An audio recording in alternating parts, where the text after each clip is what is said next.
Hello, I'm Abigail Hammock. Thanks for tuning into tonight's halftime show here at WJHI 98.5. Today is December 12th at the midpoint during our Jeffersonville girls basketball game against our rivals, Charlestown. Tonight is going to be a very exciting special edition of the halftime show where I will be introducing and interviewing our newly appointed football coach, Joe Washington III. How are you doing today, sir? I'm doing wonderful. Thank you for having me. Yeah, of course. I'm very glad to have you here today. I'm sure everybody's excited to meet our new coach. And the question we're all wondering, the million-dollar question, why did you choose Jeffersonville? Why not, Jeff? I mean, this is a great town, great city. I believe there's a lot of promise within this city and this school, and I believe we can make this thing go as far as we want it to go. All right, perfect. Hey, that was the perfect answer. Why not choose Jeff? Why not? Do you have history playing football? If so, at what level? I do. I played high school football at North Hardin High School in Radcliffe, Kentucky. I had a full ride scholarship to play college football at Western Kentucky University. I had a tryout with the Baltimore Ravens. Oh, Fortunately, I didn't make the team, but you know, it's all good. And then I played arena football for 6 years. Hey, even just saying that you tried out with the Baltimore Ravens is much better than anything I could do. So, what is your educational background?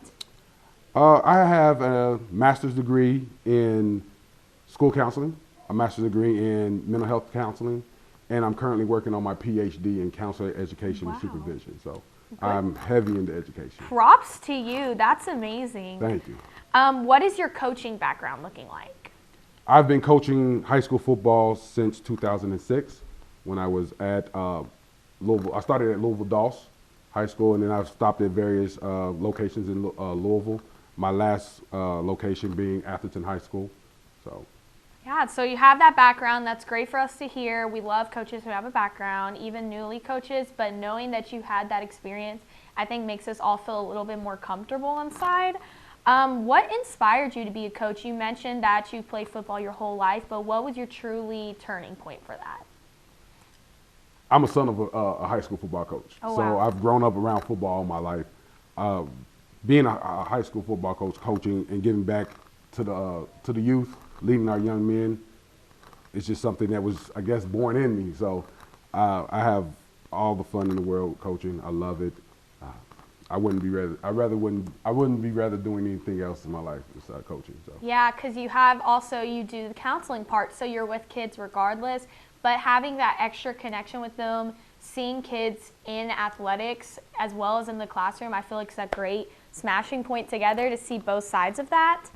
How is our coaching staff looking for next season, if you know? Right now I've been on the phone, making some phone calls with some people. I'm open to anybody that's inquiring to want to coach, but I have a few ideas of guys that I want to bring in that's going to raise the intensity level and require, the proper technique and proper fundamentals of the student athlete. All right, well, we're really looking forward to that. So whenever that comes around, you were speaking about the fundamentals of an athlete. How are we planning to manage on and off field issues, if that's school or other situations? Being a leader, leading these young men, letting them know, what it takes to be a man and, conduct themselves properly on and off the field. It's a big thing that I want to instill in these young men.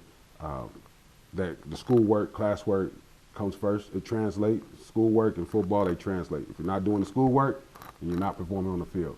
So, high expectations is what I'm going to instill in these guys. I know the number one thing I've heard all through, I play sports in high school as well, is you're a student athlete, not an athlete student. You're a student before you're an athlete. So it all really starts in the classroom, which fortunately for you, you're a counselor as well. Yep. You see all of that in the Absolutely. classroom. What are you looking for in your athletes? You said that you were looking for leadership. Is there something more specifically you're looking for? Just commitment and trust. I want them to commit to the program, and trust my coaching staff and I that we're going to lead them the correct way, develop them the correct way, and have things for them to look at as far as, going forward. So just the commitment and trust that I want them to, for new coaching staff coming in. And that's why we're here right now, to hear all of your background and everything so people can come forward and trust you with that. And I personally trust you on that level, knowing that if you're coming to education as well as continuing in sports, you really do care about these kids. You Absolutely. See their future at hand. Another question I'm going to be asking you is, how are you planning to be involved in this community?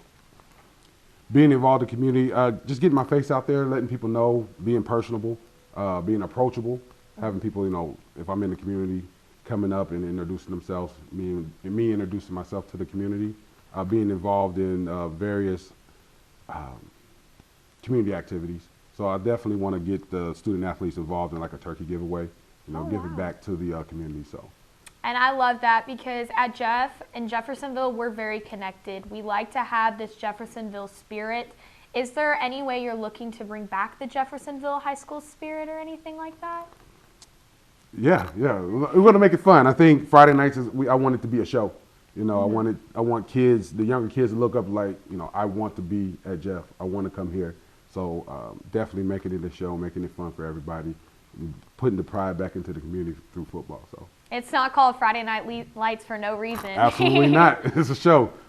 Well, I'm very glad to be able to have you here today, and I'm very glad you all got to meet him today. As well as previous productions from WJHI, you can watch the replay of tonight's game on our YouTube channel, social media channels as well as channel 184. Thanks for tuning in to WJHI's halftime show. With that, I'm Abigail Hammock. I'm going to give it back to Trey Singleton and Michael Cooper.